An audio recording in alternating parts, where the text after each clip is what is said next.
여러분 너무나 반갑습니다. 우리 금요기대에 오신 성도님들 보니까 갑자기 이런 찬양이 떠오릅니다. 복염을 지나 하나님 품으로 한 걸음씩 나오신 우리 성도님들 환영하고 축복합니다. 정말 날씨가 기온이 이래도 되나 싶을 정도로 너무 덥습니다.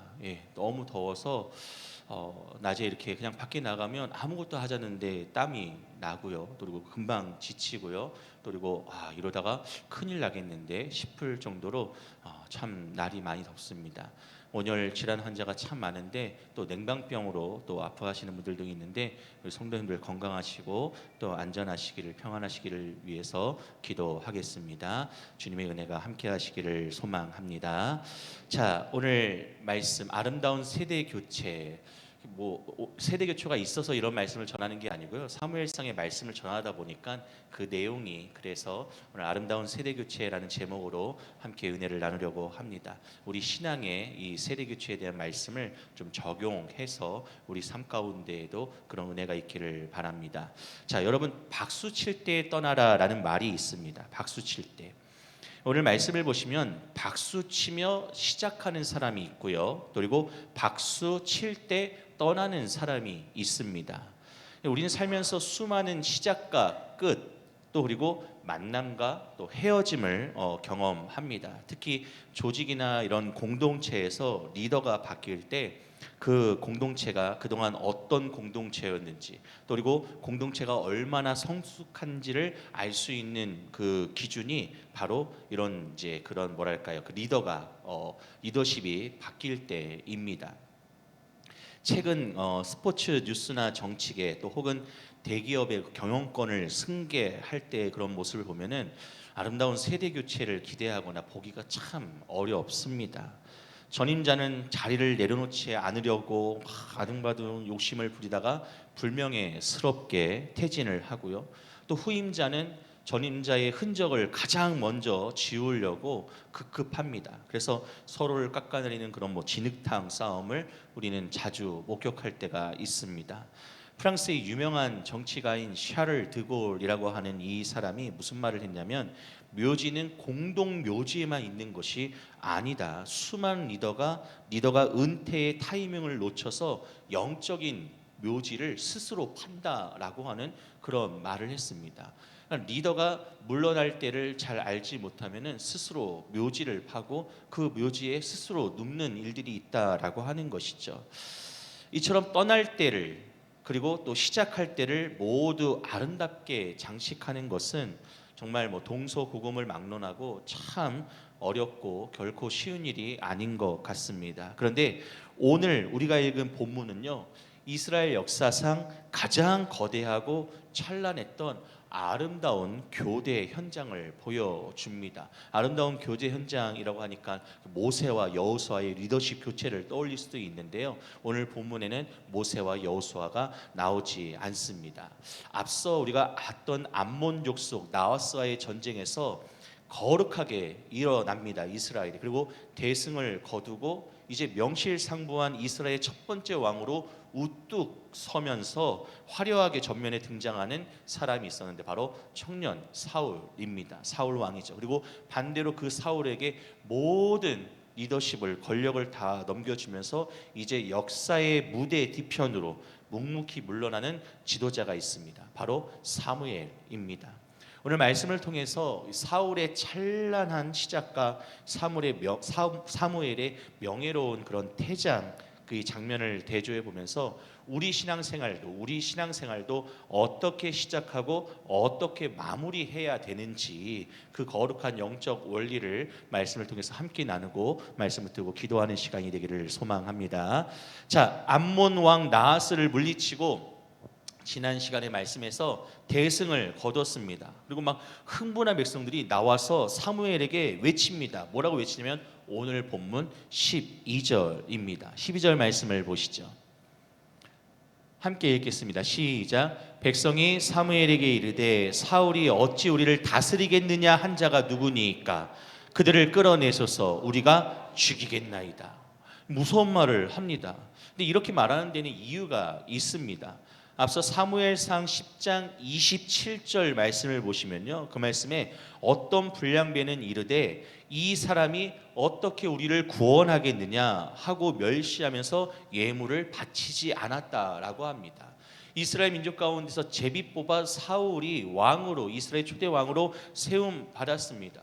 그 진 보따리 뒤에 숨어 있던 사울을 보면서 불량배들이 말한 거예요. 저가 어찌 우리의 왕이 되겠느냐, 저가 우리를 어떻게 다스리고 구원하겠느냐라고 조롱하고 멸시했다라고 하는 거예요. 그러니까 조공도 선물도 바치지 않겠다고 하면서 불량배들이 사울 왕을 외면했습니다. 근데 이 불량배들이 사울 왕을 외면한 겁니까? 사울 왕을 세운 하나님을 무시한 겁니다.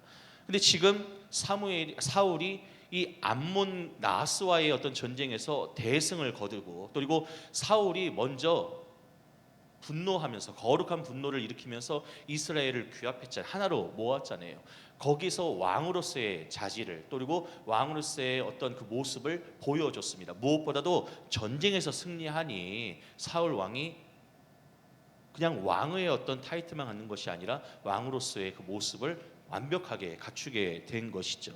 이전에 사울이 왕으로 뽑혔을 때 이 사람이 어떻게 우리를 구원하겠느냐라고 멸시하던 불량배들을 찾아서 지금 12절 말씀을 보니까 처단하겠다, 피해 숙청을 하겠다라고 그렇게 사무엘에게 선포하고 요청을 한 것입니다.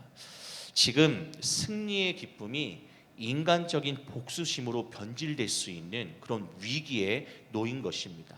불량배들이 사울을 반대하고 무시할 때에 당시 사울은 잠잠했습니다. 마음이 흔들리거나 불안해했다라고 기록되어 있지 않습니다. 어떤 마음이었을까요? 하나님이 세우셨으니 하나님의 방법이 있겠지. 말로는 설득이 안 될 것 같다. 능력으로 보여줘야지. 그들이 그토록 원하는 힘 있는 왕이 되겠다라고 하는 마음이었을지, 어떤 마음인지 정확히 알 수 없지만요, 반대하는 자들과 직접적으로 싸우지는 않았습니다. 왜냐하면 사울이 싸워야 될 것은 이스라엘 민족이 아니라 지금 수많은 이스라엘의 대적, 이스라엘 위협하는 주변의 나라들이었기 때문입니다.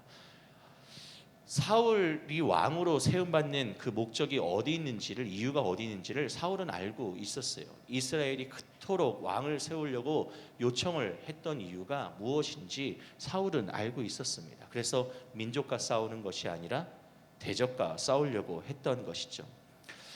사울은 오히려 때를 기다리면서 일상으로 돌아가서 소를 키웠습니다. 그리고 왕으로 제비 뽑혔고 이미 기름 부음을 받았지만 그냥 소를 키우면서 끌면서 일상생활을 하고 있었습니다. 바로 그때 암몬 나하스와의 전쟁을 통해서 사울은 증명을 했고요. 그리고 하나님의 함께 계심을 온 이스라엘이 확인할 수가 있었습니다. 그리고 그 사울을 반대하는 자들을 처단하려고 하는 이 움직임 속에서 사울이 뜻밖의 선언을 합니다. 무슨 선언을 하냐? 바로 이어지는 13절 말씀입니다. 13절 말씀도 함께 읽어보겠습니다. 시작. 사울이 이르되 사람을 죽이지 못하리니 여호와께서 오늘 이스라엘 중에 구원을 베푸셨음이니라. 사울은 자신을 비난했던 원수들을 품어주는 그런 어떤 왕의 마음을 보여줍니다. 그리고 아무도 죽일 수 없는 이유에 관하여서 뭐라고 말합니까? 바로 이 승리가 자신의 능력 때문이 아니라 여호와께서 베푸신 구원, 여호와께서 싸워 승리하게 하신, 그래서 이스라엘을 살려주시고 구원하신 것 때문임을 입술을 통해서 분명하게 고백을 하고 있습니다. 그러니까 하나님께 왕으로 세움받은 이 사울은 자신과 하나님이 지금 나와 함께 하고 계심을 이 말씀을 통하여, 선포를 통하여서 분명히 고백하고 증거하고 있는 것이죠. 이때 사무엘이 기회를 잘 활용하는 지혜를 드러냅니다. 14절과 15절 말씀인데요, 14절은 제가, 15절은 여러분이 읽으시겠습니다. 사무엘이 백성에게 이르되 오라, 우리가 길갈로 가서 나를 새롭게 하자. 모든 백성이 길갈로 가서 거기서 여호와 앞에서 사울을 왕으로 삼고 길갈에서 여호와 앞에 화목제를 드리고 사울과 이스라엘 모든 사람이 거기서 크게 기뻐하니라. 네, 사무엘은 이 백성들을 길갈로 모아서 하나님 앞에서 화목제를 드립니다. 왜 화목제를 드리냐면은 사울을 공식적인 왕으로 세우기 위해서입니다. 지금 사울을 반대하는 세력들도 있었거든요. 제비 뽑았는데 이스라엘이 그토록 원하던 왕을 세웠는데 지금 뽑았는데 하나로 지금 뭉치지 못했어요. 그래서 사무엘이 이 왕을 언제 임명하고 세워야 하지? 지금 사울이 뽑히긴 했는데 지금 세우긴 너무 시기상조인 것 같고 고민하고 있었는데 딱 암몬 왕 나하스를 이기고 또 사울의 입을 통하여서 하나님이 우리와 함께 하신다라고 하는, 또 그리고 여호와를 두려워하면서 그들이 분노하면서 거룩하게 일어났잖아요. 이 기회를 통하여서 지금 사무엘은 사울을 왕으로 공식적으로 선포하고 세워야 될 때이구나라고 하는 것을 지혜롭게 판단하고 바로 실행에 옮깁니다. 그 길갈로 모으는 것, 바로 그 일을 행하기 위해서이죠. 근데 여러분, 우리는 어떻습니까? 우리가 인생에서 성공을 거두거나 또 기쁜 일을 맞이할 때 사실 그때가 사실 가장 영적으로 위험한 때입니다. 교만이 틈타기 쉽고요. 또 그리고 나를 힘들게 했던 사람들에게 이번 기회에 본때를 보여주겠다. 거봐라, 내가 뭐라고 했냐, 내가 해낼 거라고 했지 하면서 꺼드럭대고, 또 그리고 어떤 보상받고 싶은 그런 심리가 발동할 수 있는 때입니다. 그러나 진정으로 성숙한 성도는요, 여러분 잘 들으십시오. 진정으로 성숙한 성도는 승리의 정점에서요, 내가 드러나는 것이 아니라 누가 드러나야 될까요? 여호와 하나님이 드러나셔야 됩니다. 내 삶 가운데 은혜를 베푸시는 하나님이 입으로 고백되고 선포되고 영광을 돌려야 하는 것입니다. 이것이 바로 진정으로 성숙한 성도의 모습입니다. 아무리 내가 노력하고 한 것처럼 보여도 하나님이 도우지 않으셨으면 그 일을 감당할 수 없었습니다. 여기까지 올 수 없었습니다. 앞으로도 기대할 수가 없죠. 사울이 소를 잡고 거룩하게 지금 우리가 일어날 때이다. 저 암몬 왕 나하스가 지금 위협하고 있는데 우리가 지금 이렇게 있어서는 안 된다 했을 때 사울이 소를 잡고 그렇게 외쳐서 거룩하게 분노해서 일이 일어났습니까? 아니요. 분명히 말씀은 선포하고 있습니다. 여호와 영이 임해서 그들이 여호와를 두려워하기 시작했다라고 했습니다. 나하스가 두려운 게 아니라, 자신을 위협하는 대적이 아니라 여호와 하나님을 똑바로 보고 여호와 하나님을 두려워하기 시작했다라고 하는 거예요. 여호와 하나님이 함께 하셨기 때문에 가능한 일이었습니다. 여러분, 우리의 입술을 통해서 우리의 삶의 증거를 통하여서 곳곳에 하나님이 하셨다라고 하는 증거가 드러나고 선포될 수 있기를 바랍니다. 나를 비난하고 낙심하게 했던 이 원수 같은 환경과 사람들을 향해서 복수의 칼을 빼드는 것이 아니라 하나님 주시는 은혜의 크기로 그들을 품어 주시는 것입니다. 오늘 이 날에 아무도 죽임을 당하지 않을 것이다. 여호와 하나님께서 우리에게 은혜를 부으셨기 때문에, 우리를 구원하셨기 때문에 그렇다라고 선포하는 것이죠. 그런 의미에서 우리 삶 가운데 영광을 받으시기에 합당하신 우리 하나님께 우리 박수와 영광을 올려드리겠습니다. 할렐루야. 하나님 영광 받으시기에 충분하시고 거룩한 분이십니다. 아멘. 네, 이렇게 해야 된다라고 하는 거예요. 여러분, 삶의 현장 가운데서 하나님 영광 받아 주시옵소서. 하나님 얼마나 신실하십니까? 얼마나 좋으십니까? 아무리 돌아봐도 생각해봐도 진짜 하나님이 함께하지 않으셨으면 가능한 일이 한 가지도 없었어요. 하나님께 영광의 박수 올려드리는 것이죠. 그래서 아마 유치부가 여름 성경학교를 다 마쳤을 때에 수고하고 애쓴 우리 목사님과 우리 선생님들 있었지만, 우리가 아마 그곳에서 하나님께 막 영광을 올려, 하나님이 도우셨다, 모든 걸 주장하셨다, 우리 어린이들의 마음을, 환경을, 상황을 다 만지셨다, 깨닫게 하시고 말씀으로 역사하셨다, 어린 10년 가운데 성령님이 임하셨다, 하나님이 하셨다 하고 영광 돌렸을 것입니다. 그렇잖아요. 우리 유초동부도 마찬가지입니다. 여름 캠프를 다녀오면서 모든 것이 하나님의 도우심이었다라고 감사 영광을 올려드리며 평가회를 마쳤습니다. 청소년부도 그랬을 것입니다. 청년부도 그런 소망이 있는 줄로 믿습니다.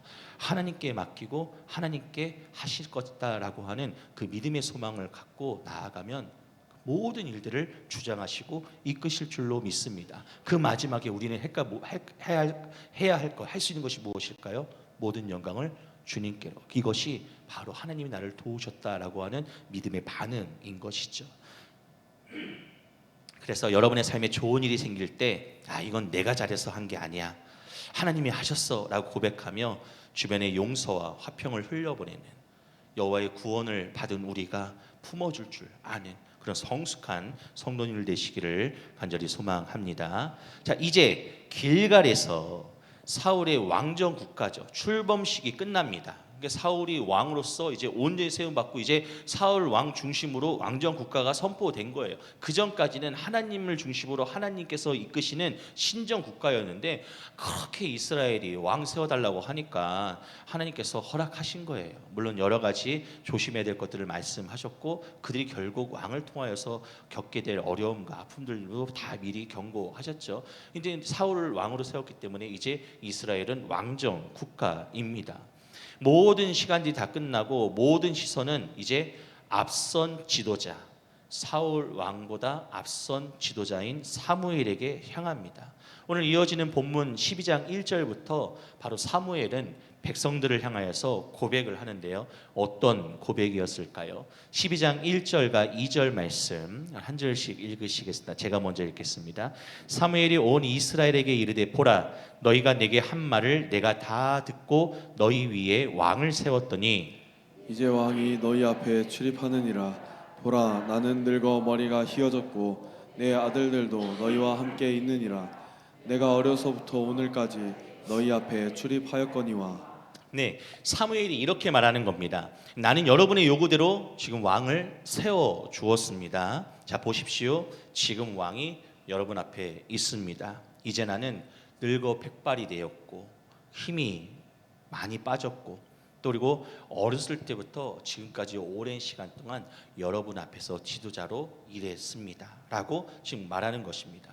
사무엘은 이제 뭐라고 말하는 거예요? 자신의 시대가 끝났다라고 말하는 겁니다. 그리고 사울의 시대가 시작되었음을 담담하게 인정하는 것이죠. 그러면서 사무엘은 백성들 앞에서 매우 진지하게 청문회를 자청합니다. 3절 말씀인데요. 이 3절 말씀을요. 이해를 돕기 위해서 현대인의 성경으로 한번 보도록 하겠습니다. 시작. 지금 내가 여호와 앞과 그의 택한 왕 앞에 섰으니 내가 잘못한 것이 있으면 말해 보십시오. 내가 누구의 소나 나귀를 뺏은 일이 있습니까? 여러분을 속이거나 못살게 군 일이 있습니까? 뇌물을 받은 적이 있습니까?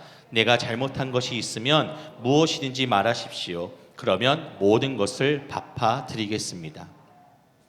이렇게 말할 수 있는 용기는 둘 중에 하나입니다. 뻔뻔하거나 아니면 정말 청렴하거나 결백하거나.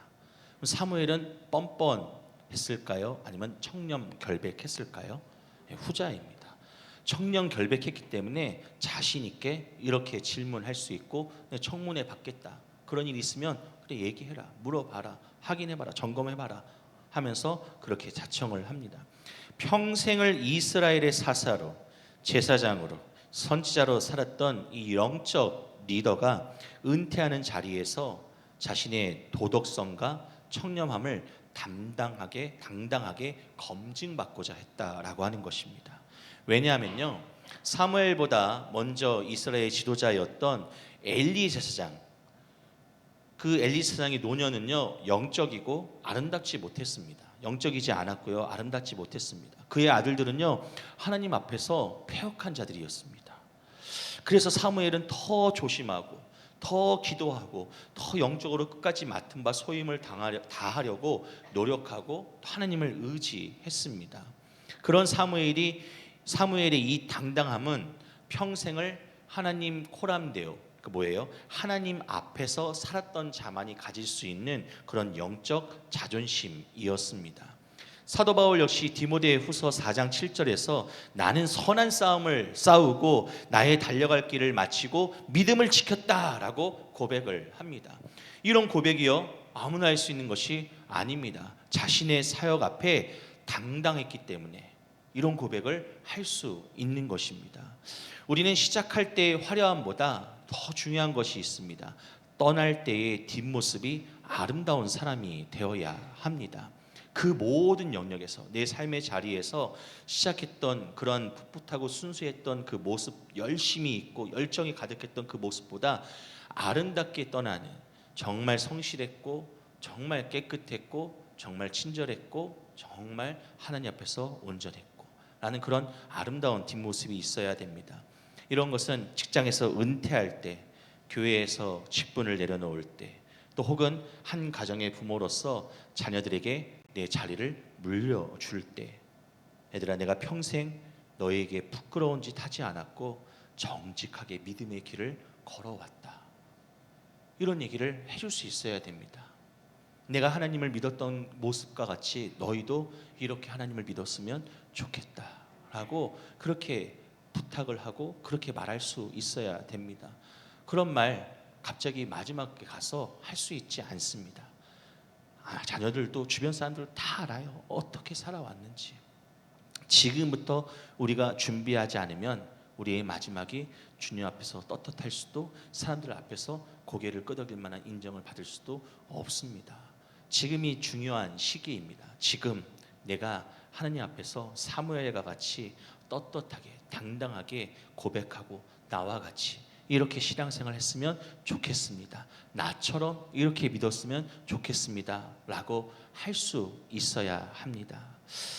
그런 의미에서 오늘 하루를 살아갈 때 여러분, 먼 훗날 나의 마지막 청문회 어떤 그런 질문들이 있을 때 걸릴 만한 타협이나 또 불의를 행하는 것이 아니라 오직 여호와 앞에서 정직하고 깨끗하게 살아가는 우리 성도님들 되시기를 축복합니다. 자, 그런 사무엘의 물음과 당당한 그 마지막 고별 인사 앞에 이제 백성들이 뭐라고 대답했을까요? 오늘 본문 마지막 4절과 5절 말씀입니다. 4절 제가 5절 여러분이 읽겠습니다. 그들이 이르되 당신이 우리를 속이지 아니하였고 압제하지 아니하였고 누구의 손에서든지 아무것도 빼앗은 것이 없나이다 하니라.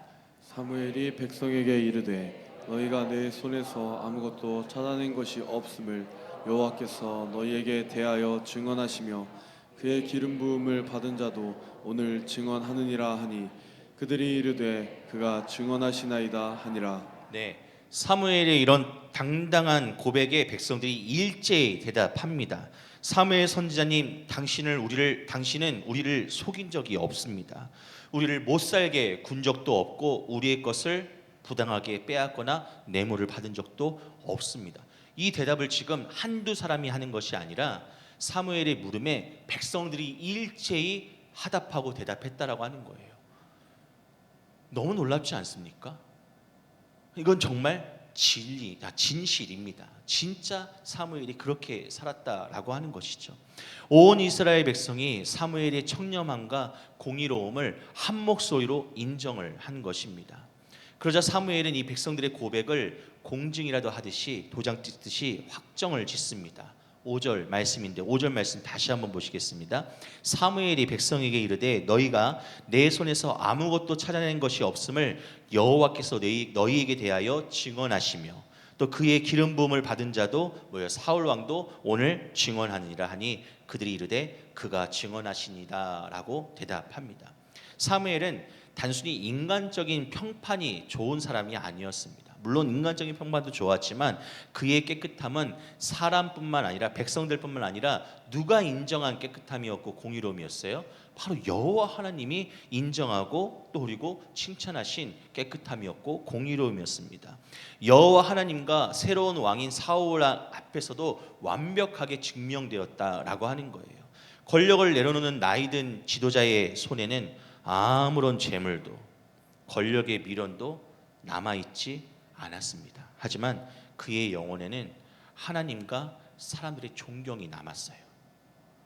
가장 가치 있는 하나님께서 인정하시는 그 영적 훈장이 새겨진 것입니다. 여러분, 진정한 믿음의 성숙은요, 내 삶이 하나님과 사람 앞에서 동시에 증명되는 것입니다. 간혹 어떤 분들은 하나님만 내 마음을 아시면 됐지, 사람들의 평판이 이렇게 중요해? 상관없어, 이렇게 말씀하시고 생각하시는 분들이 있는데, 여러분 그렇게 생각하면서 주변 사람들에게 상처를 주거나 무책임하게 행동해서는 안 됩니다. 그런 신앙은 바른 신앙이 아닙니다. 데살로니가전서 2장 10절 말씀을 보면요, 바울이 뭐라고 말하냐면 우리가 너희 믿는 자들을 향하여 어떻게 거룩하고 또 그리고 옳고 흠없이 행하였는지에 대하여서 너희가 증인이요 또 그리고 하나님도 그러하시다라고 그렇게 증거합니다. 진짜 영성은요 삶의 자리에서 증명이 됩니다. 삶의 자리에서요. 가정에서 배우자와 자녀들에게, 일터에서 동료들에게, 저 사람은 정말 예수 믿는 사람이야. 예수 믿는 사람답게 진실하고, 정말 난 잘 모르지만 뭐 거룩하게 살려고 애를 많이 쓰는 것 같아. 저 사람을 보면은 하나님의 사랑이 뭔지 약간 조금 알 수도 있을 것 같아. 라는 그런 고백을 받아낼 수 있는, 하나님과 사람 앞에 모두 인정받는 신실한 사람이야말로 바로 진짜 영성을, 전 진짜 믿음이 성숙한 자라고 말할 수 있는 것입니다. 여러분, 아름다운 세대 교체는 어떤 조직과 공동체에서만 일어나는 것이 아닙니다. 내 삶과 내 신앙 가운데에도 그런 세대 교체가 일어나야 됩니다. 그래야지만 나를 통하여서 하나님도 보고요, 또 의식하고, 또 그리고 복음의 통로로, 또 하나님의 축복의 통로로, 생명의 통로로 하나님께서 나를 통해 역사하실 수 있지 않겠습니까? 내 삶 가운데 전혀 신앙과 일상의 삶이 아름답지 않고 전혀 세대 교체가 온전하게 이루어지지 않는데 우리가 하나님의 사람으로 우리가 세상 가운데에서 능력 있게 어떤 영향력 있게 살아갈 수 있다? 그렇지 않습니다. 결코 그럴 수 없습니다. 사랑하는 성도 여러분, 오늘 우리는 사울의 화려한 시작과 사무엘의 명예로운 태장이 한데 어우러진 그런 아름다운 교대를 보고 있습니다. 사울은요, 왕이 되는 그런 정점의 순간에 복수가 아닌 용서와 은혜를 선택하면서 멋지게 사역을 시작했습니다. 이와 같이 우리도 신앙생활 가운데 이런 멋진 시작이 있어야 됩니다. 우리를 용서하신 예수 그리스도의 그 은혜를 생각하면서 품어주고 관용을 베풀고 용서하고 사랑할 줄 아는 그런 믿음의 시작이 있어야 된다라고 하는 것이죠. 또 그리고 사무엘은 평생을 지켜온 정직함과 청량함을 그 무기 삼아서 미련 없이 권력을 내려놓고 영광스럽게 무대 뒤로 돌아섰습니다. 여러분, 이와 같이 우리도 예수님 앞에 설 때에 우리 인생을 보니 하나님께서 인정할 만하다. 너 정직하게 살아왔구나. 정말 믿음대로 말씀대로 살려고 애를 썼구나. 지난 수요일처럼 믿음으로 시작하고 순종으로 마무리했구나. 정말 너 노력 많이 했다. 아름답게 이제 인생을 마무리하는구나. 끝나는구나. 내가 인정한다. 잘했다. 칭찬한다. 멋있다. 이런 세대 교체가 우리 삶 가운데, 신앙 가운데 일어나야 됩니다. 이 두 사람의 모습이 이토록 아름다울 수 있었던 이유는요, 두 사람 모두 인생의 주인이 자신이 아니라, 인생의 왕이 자신이 아니라 누구셨어요? 바로 하나님이심을 인정하고 고백했기 때문에 바로 이렇게 아름답게 시작하고 아름답게 마무리할 수 있었던 것입니다. 여러분, 나의 시작도 주님의 은혜요, 나의 내려놓음도 주님의 섭리임을 여러분 믿으시기를 바랍니다. 그래서 하나님께서 세상 사람들이 인정하고 칭찬할 뿐만 아니라 하나님께서 인정하시는 영적 훈장이, 사람들의 존경이 우리의 신앙생활 말미에 탁 새겨져서 주님 앞에 당당하게 나서서 칭찬받고 인정받는 우리 모두가 될 수 있기를 소망합니다. 우리 역시 사울 왕처럼, 사무엘처럼 이랬으면 좋겠습니다. 언젠가는 인생의 자리, 직분의 자리, 사명의 자리를 누군가에게 물려 주어야 할 때가 분명히 옵니다. 아무리 붙잡고 싶어도 붙잡을 수가 없습니다. 내려놔야 될 때가 온다라고 하는 것이죠. 그때 사울처럼 은혜로 시작하고 사무엘처럼 정직하게 마무리함으로 인하여서 정말 하나님께서 정말 나를 통하여서 이루고자 하시는 일들이 우리 삶의 여정 가운데 풍성하게 이루어지고 또 드러나고 또 영향력을 미치는 복된 성도님들 되시기를 예수님의 이름으로 축복합니다. 아멘. 이 시간 우리 함께